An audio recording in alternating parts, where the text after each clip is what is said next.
Welcome to the Arrington Gavin Show. Real talk, big opinions, and fearless conversations. From the front lines of politics to the latest in pop culture. From breaking sports headlines to the stories that move the world. Nothing's off limits, and nobody's holding back. Arrington Gavin is here to break it down, build it up, and keep it all the way real. So turn it up, lean in, and let's get into it. This is the Arrington Gavin Show. All right, my friends, welcome to another great episode of the Arrington Gavin Show, your go-to spot for sharp insights, bold opinions, and unfiltered takes on the biggest stories of the day, whether it is politics, sports, pop culture, or the latest buzz. Look, we're diving deep and keeping it real, so please do me a favor, kick back, stay informed, and get ready to join the conversation. On today's conversation, I welcome back a friend to the show, Mr. Conrad Schesventer, host of SchezzWho, the very popular YouTube channel, YouTube political show, which I hope that you subscribe while we're chopping it up here on the program. He has great interviews with influential folks in the political scene, candidates, current officials, and it's a no holds barred. He presses them with great questions that you won't see, in my opinion, on mainstream media. And so I highly recommend to check out, again, SchezzWho. So I'm gonna bring on Conrad on today because Conrad, he has an amazing story, by the way, and I think y'all might have known prior, but I just want to kind of re-up you on that. Conrad was a long ages and ages ago a Republican. He's now, I think I would say, and we can agree on it, more on the progressive side, on the left, right? And so we're going to talk about the disconnect we're seeing amongst progressive Democrats and the establishment Democrats, the moderates, right? We've just witnessed a primary in New York City for the New York City mayoral Democratic primary, where you had a former governor of the state, and Andrew Cuomo. He lost to I wouldn't say a newcomer, but someone who's young in the political scene in New York City. Zoran, let me make sure I have his name correctly, because I know I was struggling at the time. His last name is, give me a second. Mamdani. I think I pronounced that right. But when it comes to pronunciation, that is my weakest point. But yes, new cat. He's been in the assembly, I want to say close to 4 years, 33 years old, very popular amongst young folks, but also very popular amongst progressives. A person who has vouched for him, been a vocal supporter of him, is Congresswoman Alexandria Ocasio-Cortez. And so, look, Zoran had beat Andrew Cuomo by a landslide in the primary. And in my mind, I'm like, ooh, Andrew, does that mean, I think you should, call it Christmas for you? You know what I mean? If you were known for winning state races, okay? You were the governor. You were a known figure in the Democratic Party. Now you can barely win a primary in a local city race. So I would say kick back and just say, hey, I tried, no comeback for me. But it recently was announced that he was going to be running on the independent ballot. Now, the incumbent Eric Adams, current New York City mayor, has announced that he is running this time as an independent. He won the seat as a Democrat. He has been publicly having more moderate views. He has been seen, hanging out with President Trump, trying to be all buddy, especially during the time when he was some allegations being brought against him and his administration. But yeah, he's on the hey, I'm done with the Democratic Party. Yeah, I'm still, a sitting mayor, but I'm going to run as independent. I have a great track record and yada, yada, yada. And so we're going to talk about that. We're going to talk about a little bit of everything here on the Arrington Gavin Show, because that's what we want to do. We want to keep you guys up to speed with stuff, keep it real, zero sugarcoating. And we're also going to talk about some Virginia politics as well, because, hey, look, we happen to be two Virginia guys. And for the state of Virginia is an important state in this general upcoming elections. And so, yeah, we're going to talk about it here on the show. Once again, y'all, thank you so much for taking your time out of your busy schedule, taking 1 hour of your time to tune into the Arrington Gavin show. Please be sure, if you happen to be streaming us right now on YouTube, like, subscribe. I truly appreciate that. You can also stream us on Rumble or as well as Goatverse TV. That's right, Goatverse TV. If you haven't downloaded the app yet, please do so. It's available on the App Store, Google Play Store, Roku, as well as Amazon Fire. But wait, there's more. You can also listen to us if you prefer to, instead of watching us, right? You can listen to us audio wise. We're available on all major podcast platforms. You can also check us out on the radio airwaves. Shout out to our listeners in the New Orleans area by way of WBOK 12:30 a.m. What New Orleans is talking about. You can tune to the Arrington Gavin show weeknights at 7 p.m. Central Time. In addition to that, you can also listen to us in the Metro Atlanta area. So shout out to those listening to us right now by way of WDJY 99.1 FM, Straight Talk. You can tune into the program weeknights at 11 p.m. Eastern Standard Time. And I have some more. Yes, be sure to follow us on our social media platforms. The Arrington Gavin Show on Instagram, Blue Sky, X, formerly known as Twitter, and also subscribe to our Substack page. We continue to grow each of our social media platforms as best we can because it's hard to always compact so much information in 1 hour. So we extend the convo to our social media platforms. So please be sure to follow us from there. You can also check out our new website, www.theagshow.com. There you can be up to speed on the upcoming episodes that we have going on. You can also contact me if you have any questions or anything like that, again, through our website. And you can also check out some photos of myself along with some influential folks across the spectrum, from entertainers, sports figures, politicians, you name it, all on our amazing website. So be sure to check that out. All right, my friends, before we get going, let's go ahead and do our quick tradition here on the show, our fun fact of the day. Before we get going with our conversation, we love to start with just a simple little fun fact. So did you all know that the most t-shirts worn at once is, wait for it, 260. Yes, that was achieved by Sanath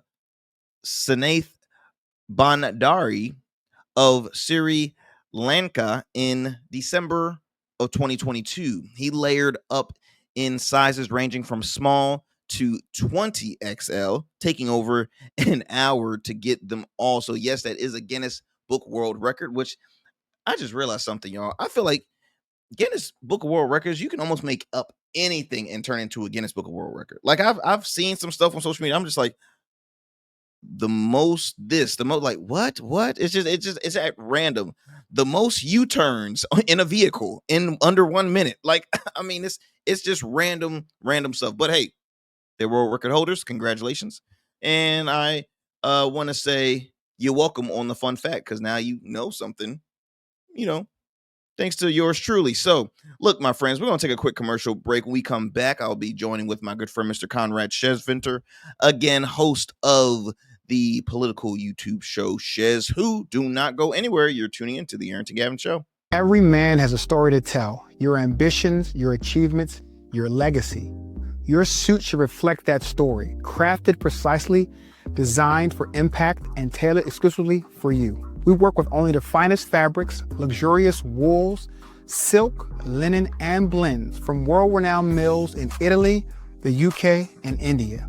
These fabrics are the foundation of custom suits that exude elegance and stand the test of time. But a suit isn't just about fabric, it's about fit, and it's about confidence, and it all starts with you. When you work with me, you'll receive a personalized consultation, whether in person or over Zoom. Together, we'll explore your vision and discuss your needs, and we're going to bring your ideas to life. My journey as a designer includes apprenticing under New York-based designer Clavon Leonard, showcasing collections at New York Fashion Week, Algeria Fashion Week, and the prestigious Baltimore Met Gala. That experience is what we bring to every suit we create, from weddings to corporate events and everything in between. We specialize in crafting one-of-a-kind suits for life's most significant moments. Dapper Luke has been recognized as one of Baltimore's best menswear in 2023, and I was honored to be one of the 10 designers selected for the prestigious Baltimore Met Gala. With over 900 satisfied clients, we proudly serve Virginia Beach and Baltimore, bringing world-class designs to these incredible communities. We don't just make suits, we craft confidence. Your suit will fit your body, your style, and it will tell your story. Book your free online personal consultation today. Visit www.dapperluke.com. What's up, y'all? Welcome to And we still in traffic. I don't look familiar, do I? Not in this seat. Hey, what's that you listening to? Here to host today. Hey, turn it up. Yeah, this that new Goldverse app. I got you. So y'all want to know where the goats are? They're off on the sidelines. Looking for fresh, relevant content wherever you go? What was the name of that he said? Introducing Goatverse TV. Goldverse, that's what it's called. The free streaming app that brings you the best podcasts, current events, and thought-provoking opinions all in one place. Download it now from the Apple Store or Play Store. In Goats, we trust. Order your beard care products with Rugged Evolution. We're your local beard care line that supports the maintenance of your full, mature beard. Our line includes conditioning shampoos, moisturizers, balms, oils, shaving lotions, and exfoliating soaps. These products moisturize, hydrate, nourish, and have all the natural ingredients for a healthy beard. Log on to our website or download our app to place your orders. Become a man of distinction with Rugged Evolution Beard Care. And remember, Rugged is the new smooth. All right, my friends, welcome back to the Arrington Gavin Show. I'm your host, your friend, Arrington Gavin. As I mentioned earlier, excited to have on friend to the show, Mr. Conrad Schesventer. He is the host of the political YouTube show, SchezzWho. Without further ado, let me go ahead and bring on Mr. Conrad Schesventer. As he wets his whistle before he says, geez, right on. How are you doing, my friend? It's been a minute. It has been a minute, and I'm glad to be here. You have an excellent show, and I know someone who needs some of that Rugged Evolution, and that's Ron Mamdani. Absolutely. Look, guy. How? First of all, so much stuff has occurred since the last time you were on, and I've been tuning into your amazing show as well, SchezzWho. I recently saw an interview you had with the gentleman who's running for Lieutenant Governor in the state of Virginia, John Curran, I believe the name is, John and Curran. he's continue on his campaign, but it's a write-in campaign because he didn't win any primary, and that's going to be a part of the conversation today because there's so many things to dissect with what's happening, and once again, it hasn't even been a full year under the Trump administration. By the way, it's so much crap happening. And so I think the first one I want to point on is, as I mentioned in the beginning of the show, just a little bit about you, which we all knew, but I kind of wanted to resurface that because I thought it was pretty important on this topic that we're going to hit.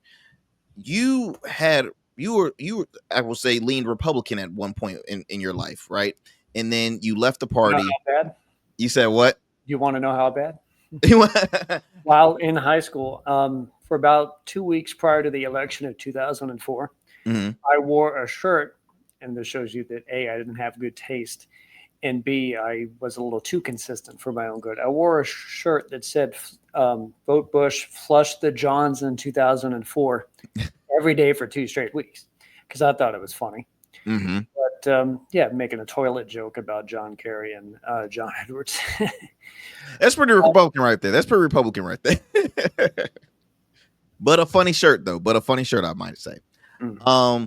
So you went from that to a progressive, which is like a huge, which I mean, in a sense, it's not too now we're just witnessing so many folks who have been a part of the two-party system, whether if it's the Democratic Party or the Republican Party, they're all of a sudden leaving because they're saying, hey, look, they are no longer a part of the values that I thought they were, or that, they say in the words of Mayor Eric Adams, I didn't leave the party. The party left me.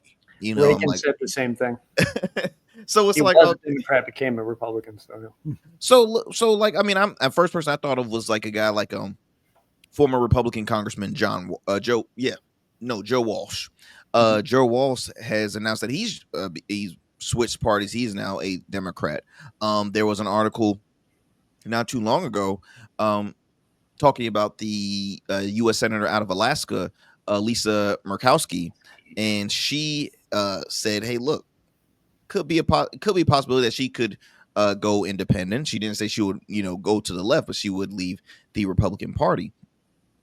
Florida alone, I can't even number the list of stories that I've shared on this show of so many folks either leaving their party or switching their party. They've had Democrats getting switched to Republicans, Democrats going independent, Republicans going independent, Republicans switching to a Democrat, because I think gentleman's name is he's running for governor. He's on MSNBC quite some for, I think, is it Jolly? He was a former Republican congressman for Florida, but he's now running as a Democrat in the governor's race. So I'm using all that as an example. But why do you think, in your opinion, because you were a person who left the party as well, why are you seeing so many folks, so many current elected officials or former elected officials leaving, their parties that they stood by for so long? Myself is because my literal politics have changed. I have understood civics, government roles, where money comes from, different than what I did in 2004. So now I'm able to shift over to a more progressive lens. In terms of the whole of the American politic, where you see it sort of falling off the establishment of both the Democrat and Republicans, they're en masse, a lot of different people got spurned in such a way that they felt disheartened by their party themselves, but didn't want to stop doing politics. So they had to become independent. For instance, John Curran, who just had on the show, he himself is adamantly Republican, conservative Christian, he would say he is, but he is running as a write-in and having to take a more independent track. Then there are some who are very politically minded, but don't really fall either way. They could be considered a moderate, but that's where independents can really become their home, like Donna Charles, who is running for governor as a write-in in Virginia as well. So we have a worldview, but our political realm could just be, I guess, as much expedience as anything else. With the write-ins, because we have a few, as you mentioned, two, John Curran and Donna Charles, but also I can speak for, like, in my local city of Chesapeake, we have a write-in election happening, a write-in campaign, in our current Chesapeake sheriff, Dave Rosado, who had recently, in my opinion, I mean, he felt stabbed in the back from a party who he had stood by for so long. He was a registered Republican for the longest. He recently lost the Republican primary, which there were no Democratic primaries, there weren't no independents, there weren't no other candidates. It was just those two. It was him, and there was a gentleman, Chadwick Wallace, who was a former police officer.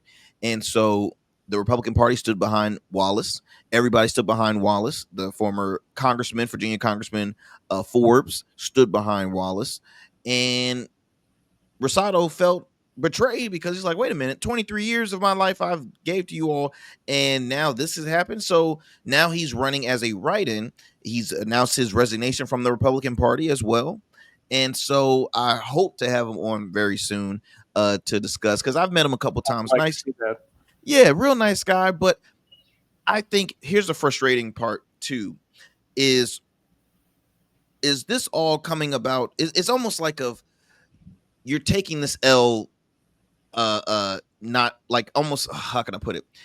You are, in a sense, whining that you lost a fair primary, right? But you're like saying this is unfair because we see it now.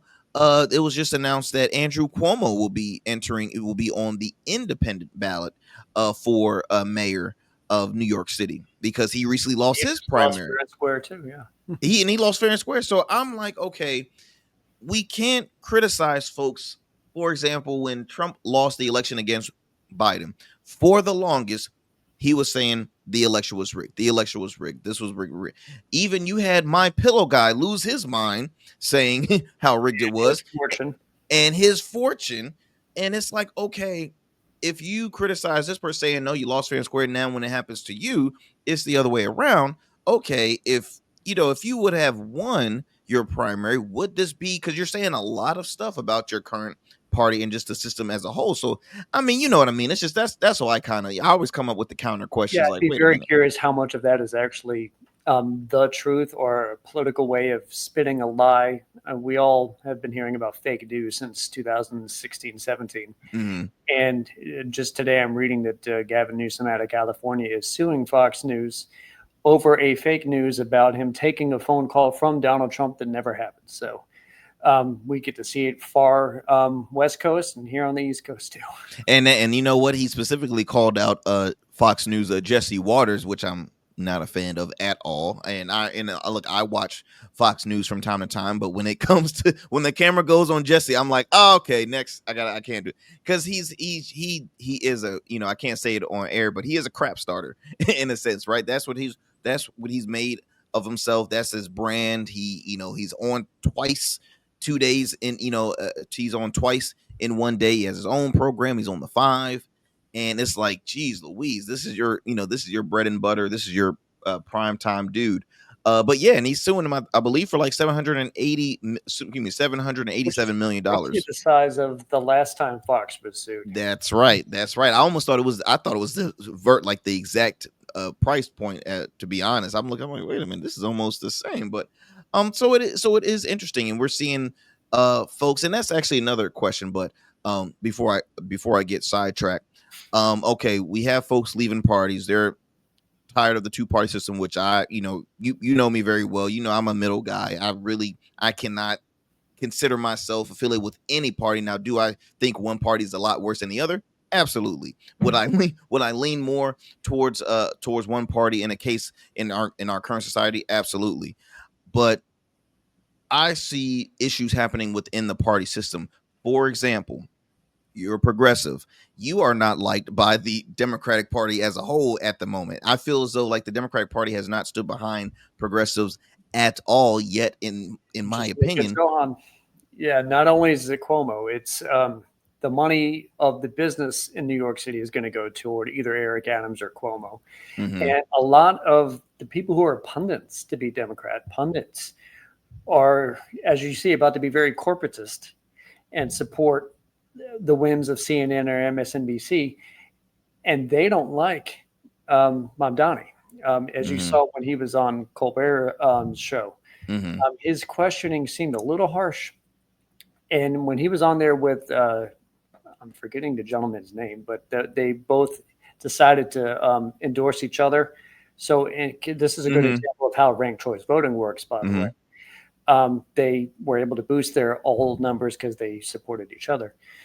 But the other man was a Jewish individual. He's a Muslim individual. Colbert asked the guy who was the great star now of the progressive movement, specifically a question about if Israel has a right to exist, or something that seems leading him to think that he might be anti-Semitic. But that is not a question that probably would have been fielded right to the side with him, because I don't know if that's a way of Democrats themselves to be very anti-religions, certain religions. You get to see it in real time. That's and I think that's another example why I just why at some points I can't stand the Democratic Party, because what they are doing, in my opinion, is fumbling the bag. Not bag specifically as in money, but you have a very likable candidate who is a relatable person, right? Because when it comes to strategy, these past elections, the Democratic Party has been effing up as far as not being relatable. What the people speak on, what the people ask for, they're doing the total opposite.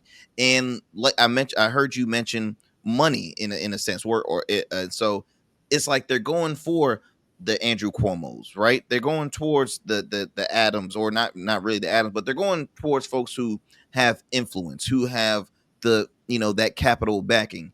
And once again, I was listening to I was listening to a conversation not too long ago. It was Mark Lamont Hill and Tavis Smiley. And shout out to Tavis Smiley because he happens to have his he's a colleague on WBOK 1230 AM. So shout out because he's on the station as well. They had said, I think Mark Lamont Hill had said, everybody wants peace, but the sad part is peace doesn't make money.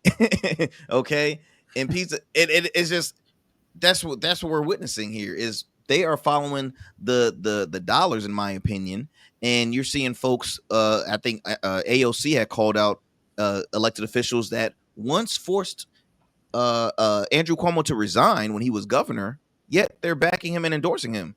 For mayor. There were, I think, more than 10 total prominent people who were very anti-Cuomo. Yep. Very valid accusations of either sexual assault or harassment on him. Mm-hmm. They even called on him to resign at the time.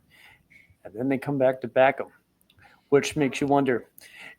The Democrat Party, I guess, is more fearful of losing than they are ruthless to pursue their own political agenda. That makes Absolutely sense. right. Yep. I think Republicans are considerably more ruthless in trying to get what they want done, and Democrats are just fearful, incompetent when it comes to trying to get something they want out. I've heard for many years, win from within the party, the progressives, and get your ideas out in a primary-like fashion, and there will be a blue no matter who type of support behind you. And all you need to realize that is a load of crap is watching right now in New York City. Absolutely. Well, look, I have a couple of sound bites I want to play for you all. They're both from let me see. One sound bite, I apologize. One sound bite from Chris Cuomo, who is the brother of Andrew Cuomo. Chris Cuomo is also he hosts his own primetime show on News Nation, a channel that has been promoting themselves as a unbiased platform. So you're not going to really receive anything that's pro-left. You're not going to receive anything that's pro-right. And so that's their mantra. And I tune into News Nation a lot, as well as Chris Cuomo. I happen to be a fan of. But let me go ahead and share this clip here. Give me 1 second as I pull that up for you guys.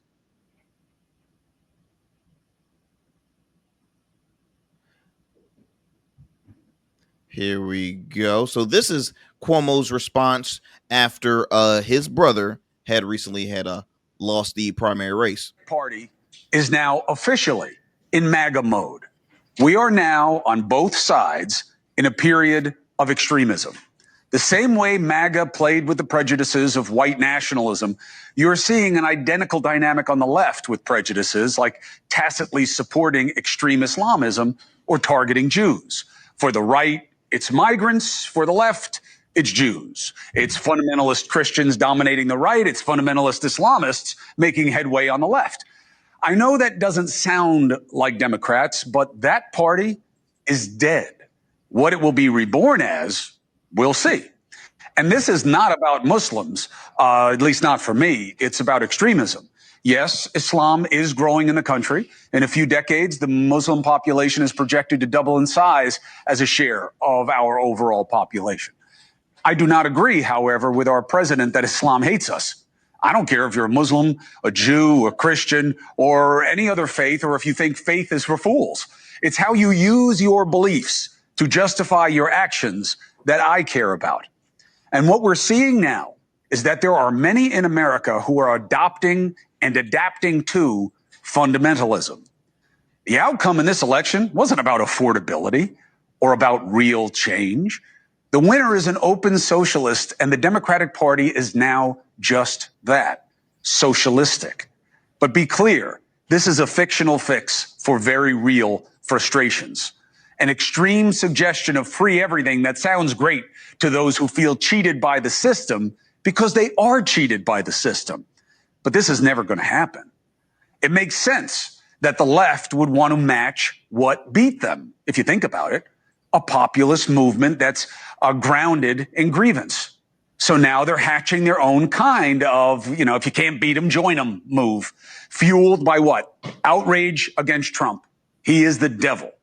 Legitimate disgust at income inequality, a lack of affordability, especially in big cities, and the obvious and skewed outcomes in our society. And there is truth to the outrage, just like there was on the MAGA side. It does seem that the system helps the top, that there are two sets of rules, that the gaps only get bigger, and that everything that has been promised in the past by the establishment has failed.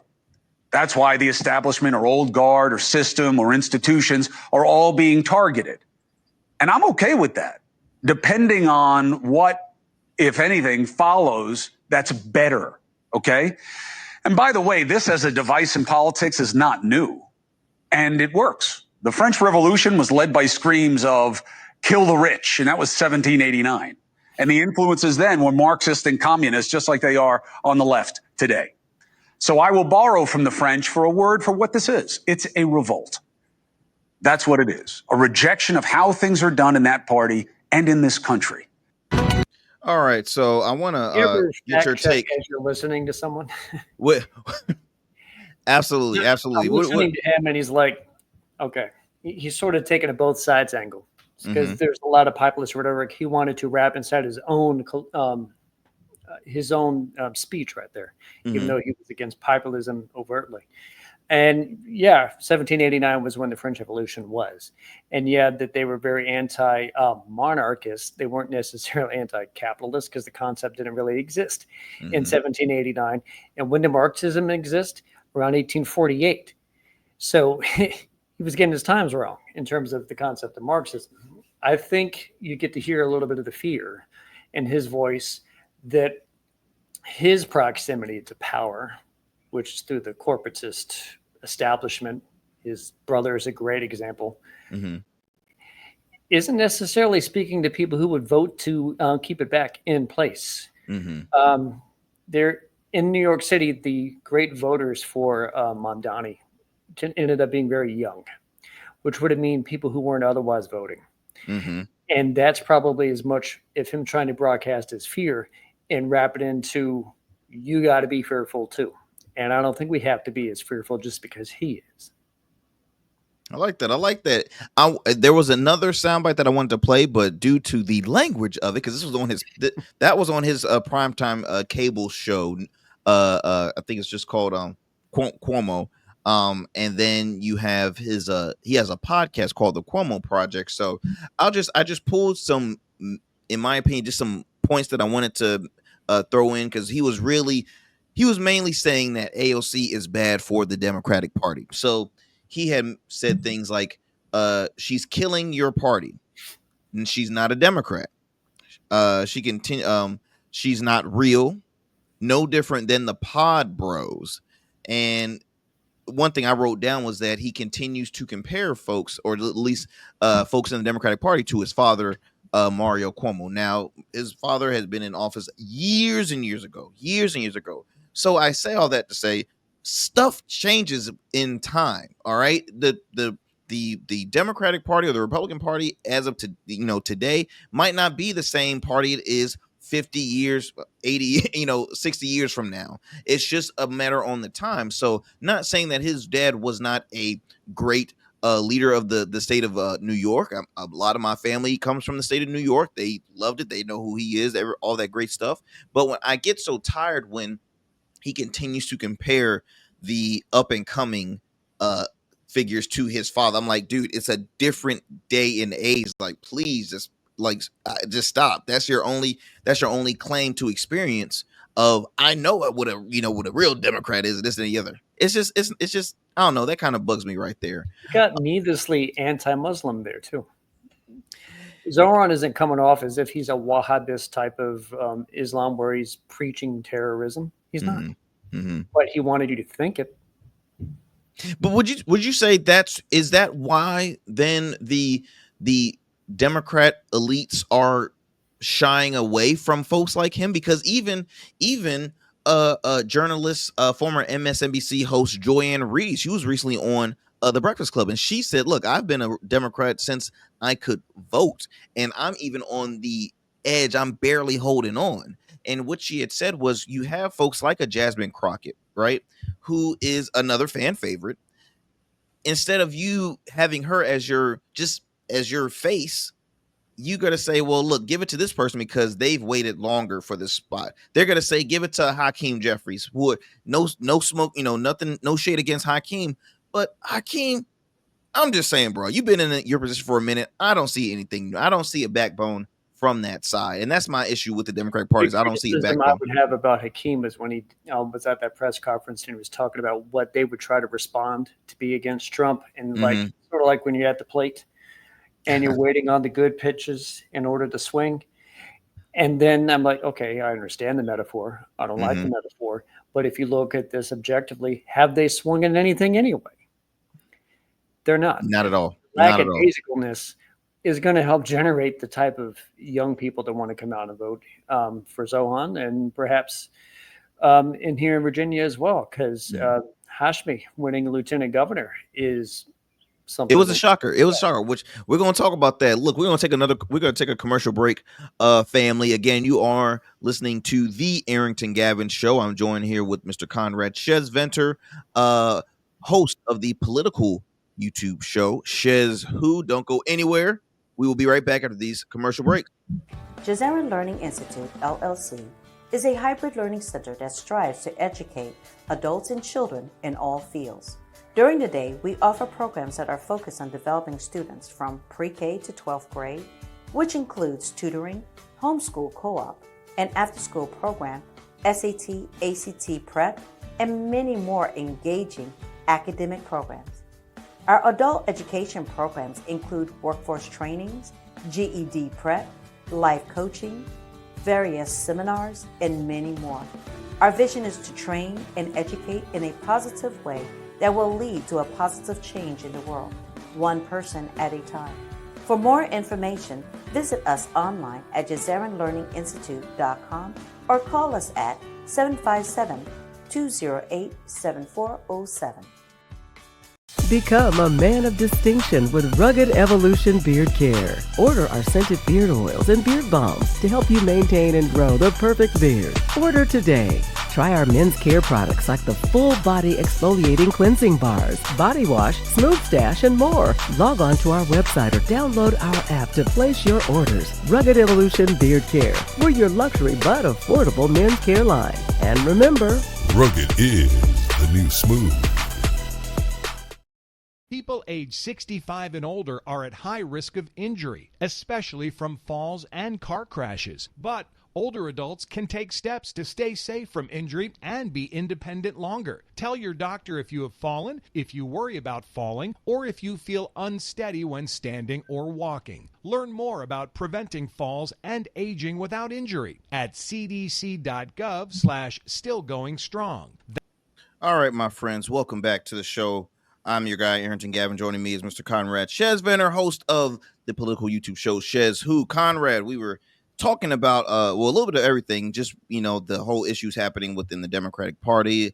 Obviously, you have some new faces that are, I would say, folks, in my opinion, that could be helping the Democratic Party, but that's if they, the Democrat elites will accept them and, actually listen.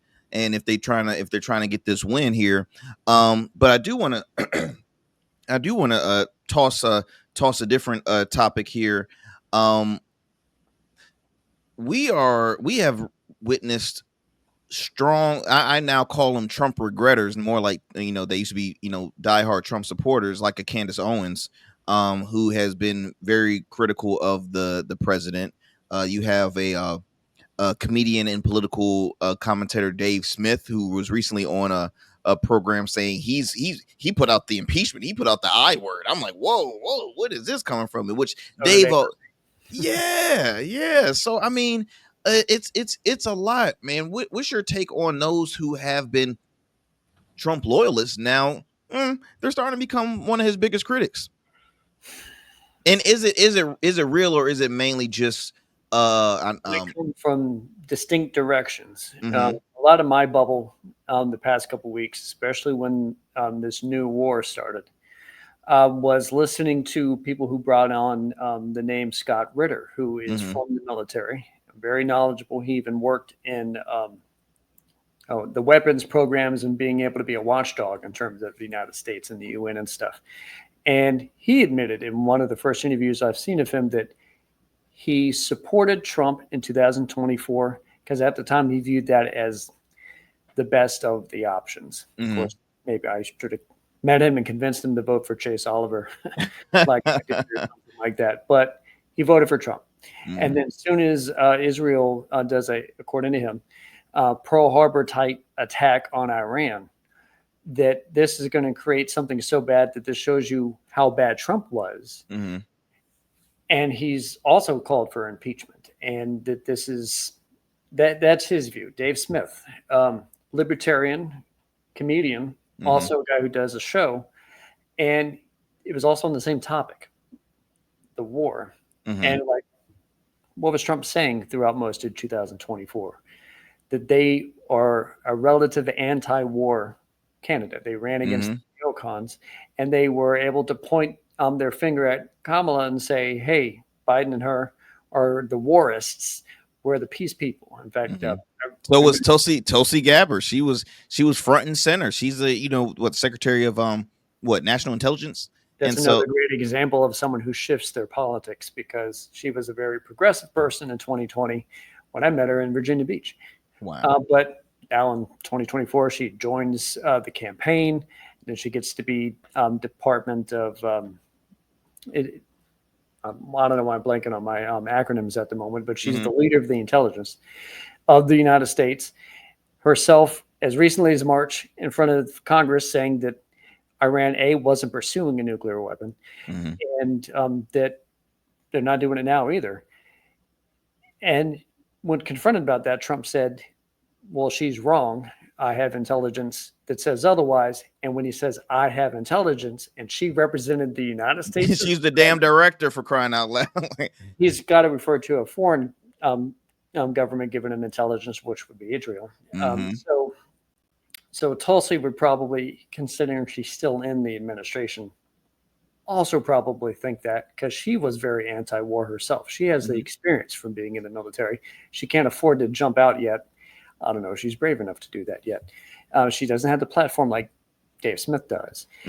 It's all about the war. Marjorie Taylor Greene has been very anti-Trump of late because of the Iran conflict. She might have had some other reasons, but nothing is so front and center as the Israel and Iran conflict. And that has showed a bit of a snapping off of some of MAGA. And I personally encourage that.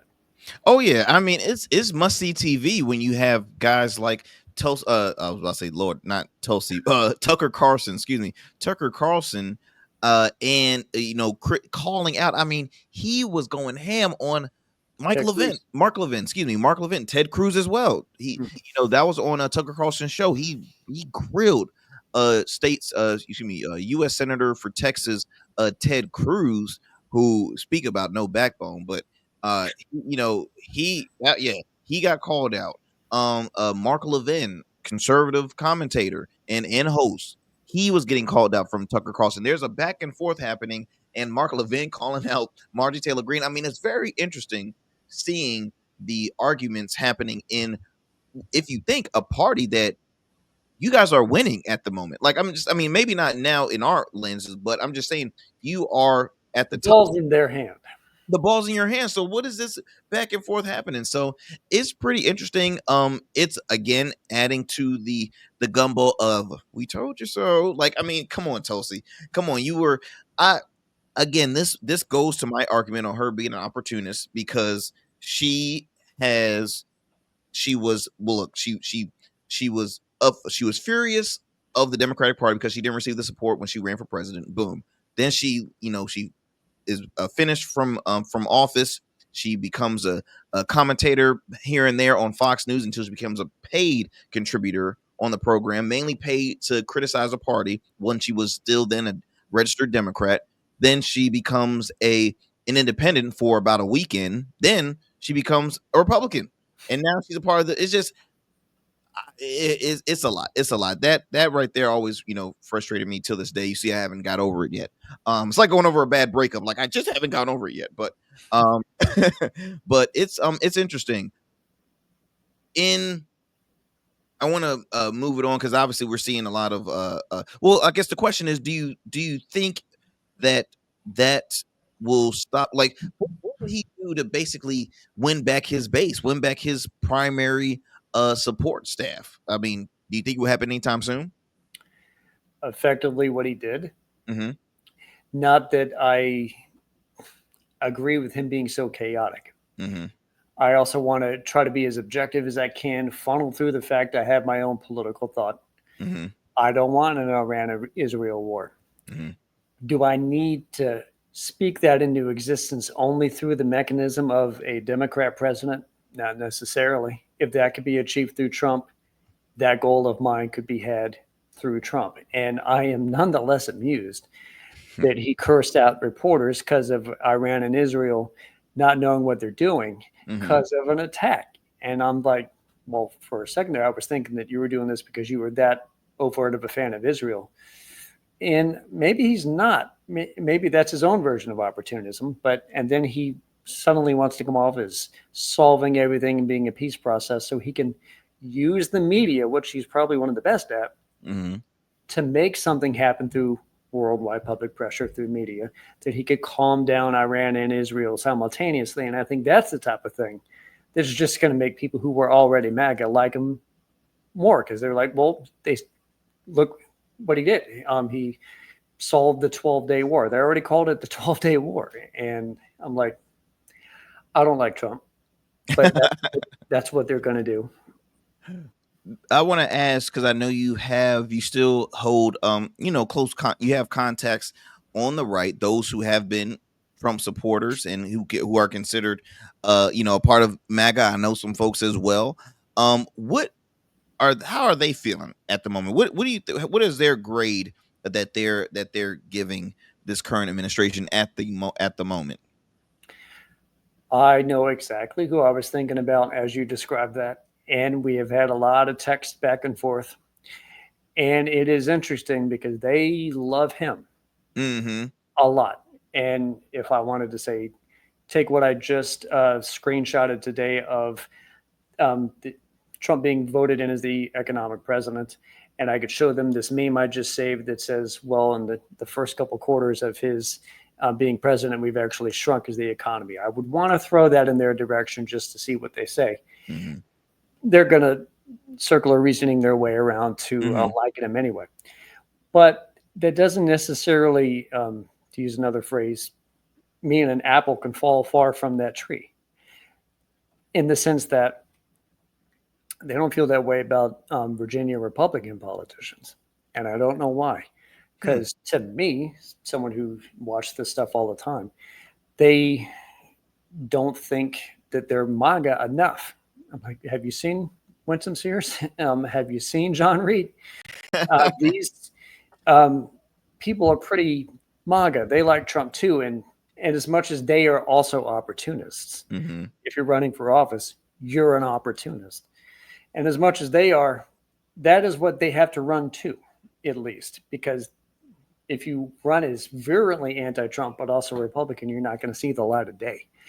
But perhaps in your algorithm of following Fox News and One Nation News and all that other stuff, you don't see a lot of Virginia politicians, and maybe you think they're not good enough.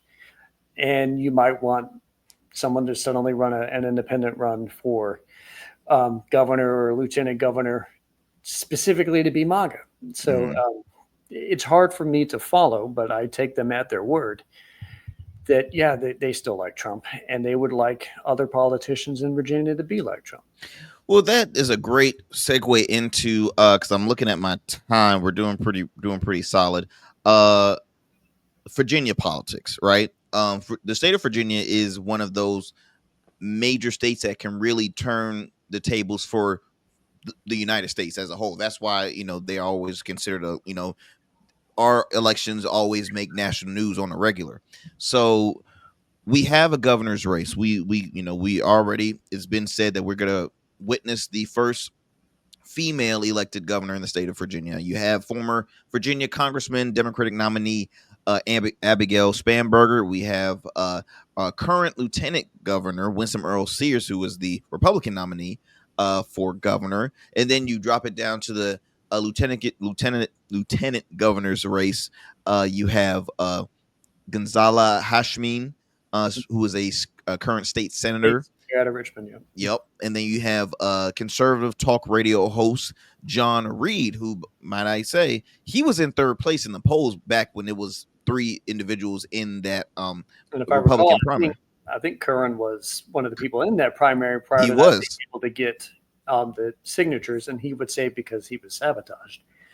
That's a topic for another day, but yeah. And Curran is a guy I would consider, I would say MAGA. I mean, his you could literally, it's public information. He's a nice guy, but I think he might be quite MAGA. Oh yeah, definitely a nice guy. I mean, I caught that in the interview that you guys had. I mean, he seemed very, very respectable, but yeah, very pro MAGA. Then you go on to attorney general race. So you have the incumbent Jason Miyares. There we go. Virginia Beach. and his I was told he has a strong relationship with my alma mater, Norfolk Christian. So, but you also have Jay Jones, who's a former state delegate, a very well-liked individual, comes from a legacy of civil rights activists and, prominent he beat folks. Dominion money. There you go. So again, successful individual. By far, diversity on both sides of the aisle. Like, it's the most diverse ticket I've ever seen. What is your take, my friend, on the election? I mean, we talked about if you are there's folks who are MAGA that would want Virginia Republicans to be more MAGA, but look, that doesn't win elections. I feel like in the state of Virginia, I could be wrong, but I mean, Virginia is like a purple state. It's not quite all the way blue. It's not quite all the way red. I mean, the Democratic Party had the House, took over the House by just 1 seat, and now all 100 House seats are up for grabs. So, what's your take on the upcoming general election? I think Virginia is going to show its what a weird way to say true colors, because is purple the true color of Virginia, and the fact that we will oscillate so much? Yes, I used oscillate correctly. I'm thinking back. How far back can I think?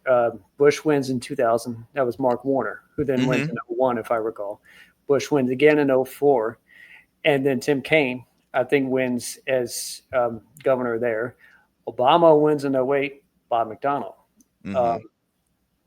Though I think that broke because he's – why am I blanking? It was Terry McAuliffe after McDonnell. Bob McDonnell.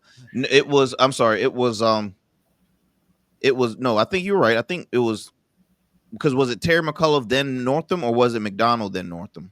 Northam was after Trump's win. So that would have been 2016 and then 17 to 21. It would have been McAuliffe who was after 12. So I think that was the only time it seemed to have broken because Obama was able to repeat. In Gotcha. 12. So, of course, they also said that Robert Sarvis split some of the vote of Cusinelli in 2012. Again, that's another independent vote for another.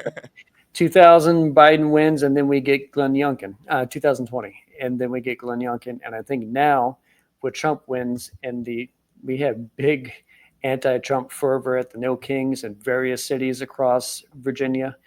I think from the top down, we're going to get a pretty big blue swing this time. So I think Abigail's got it pretty easily. I think that is going to bode well for the rest of the ticket. I know it's possible to split tickets in Virginia, but I think Hashmi should win, and Jay Jones should win too, at least on the statewide level. I would personally have liked to see the field for governor be as deep as it was for lieutenant governor. Great politicians who were running for lieutenant governor on the Democrat and Republican side. They fell away on the Republican side, but there were 6 strong ones for the Democrat nominee. And they're like, why couldn't that have been governor too? You get 2 for attorney general, but they were nonetheless very relevant candidates who represent the law very well. Of course, you got to see the breakdown of Dominion versus clean Virginia in terms of big money in that, but there's that. I also think that it should be pretty solid, maybe not 55 out of 100, but pretty solid majority for the House of Delegates swinging back to blue as well. And that way, too. That's just what I foresee. because I think throughout the entirety of the state, there's going to be a sizable anti-Trump commitment to thought going into the election, and it should be pretty blue.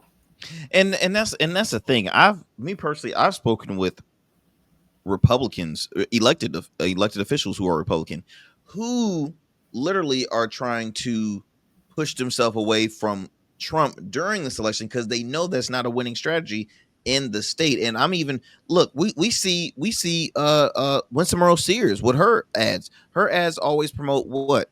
I'm a Marine. I'm my folks came here. My dad came here with only a few cents in his pocket and started. Like, she comes with the story, and that's something that folks need to pay more attention about. Look at policy, really look at policy in this case, because folks can get distracted with the actual ads. They haven't been any attack ads. You will start seeing that. I was thinking the next final next couple months, next final months in the elections, but you don't see any attack ad whatsoever. You kind of see a little jab at Washington on Jay Jones ads, and even at the time Lieutenant Governor candidate Errol.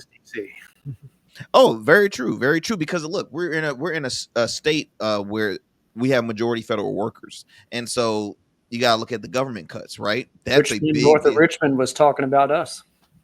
That's a big deal. So it's gonna be intense. But I will say, I want to ask you. I got about maybe about 90 seconds left. But were you shocked at the results on the lieutenant governor? I don't know why I want to say lieutenant governor's primary race, Democratic primary race? Slightly okay. Shocked. Because I was thinking Stoney was going to win because I thought he had Richmond and a lot of Northern Virginia connections, and the governor endorsements went his way, both especially Terry McAuliffe. Then you see Senator Hashmi win. You're like, okay, it's also very tight. Aaron Rouse was a very close third. Watch out for him possibly running for the 2nd District Congress next year. So he gets to stay in the Senate, by the way, so he didn't lose his seat. True. But Stoney collapsed in support in the city of Richmond, and the state senator Hashmi was from Richmond. And if maybe he was just 50-50 with her as opposed to like 80-20, he probably would have won. So I was thinking he was going to win. So my surprise would be he couldn't even carry his city. Well, I will definitely, because I'm looking at my time. We're very limited, so it's good. I'm gonna have to bring you back. I'm gonna have to bring you back to talk more about it. But look, I want to don't go anywhere, Conrad. Just chill. I want to talk with you for a couple of seconds after this program. But again, how can folks continue to tune in, support the stuff you got going on? Well, of course, watch SchezzWho. And I'm working on getting some more interviews out too, but I also want to do more shows that are just about political topics too, because I want to be a good commentator. So that way, when you bring me on, I know what I'm talking about. So in any case, again, I do want to thank you for bringing me on, but for the viewers watching the Great Arrington Gavin Show, and I also had a brief curiosity for Rugged Evolution, if it helps patchy beards. Hey, it helps all folks. So it absolutely does, my friend. Look, thanks again for coming on. Look, don't go anywhere. I do want to chop it up with you a little bit after the program. So, ladies and gents, once again, Mr. Conrad Schesventer, host of the political YouTube show SchezzWho. Thank you so much, my friend. And please, as always, don't be a stranger. All right, my friends. Look, I hope you enjoyed another great conversation here on the Arrington Gavin Show. Be sure to tune in on all digital streaming platforms, radio airwaves, and of course, just continue to stay safe out there. Stay informed. I'm out.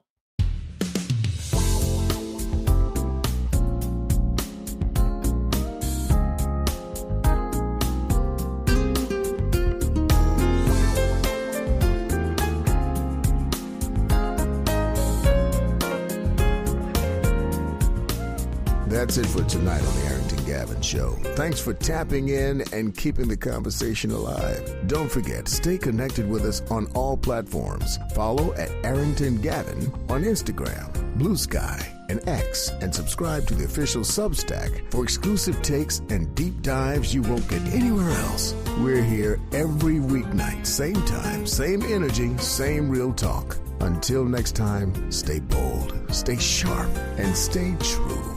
That's what we do on the Arrington Gavin Show. Peace.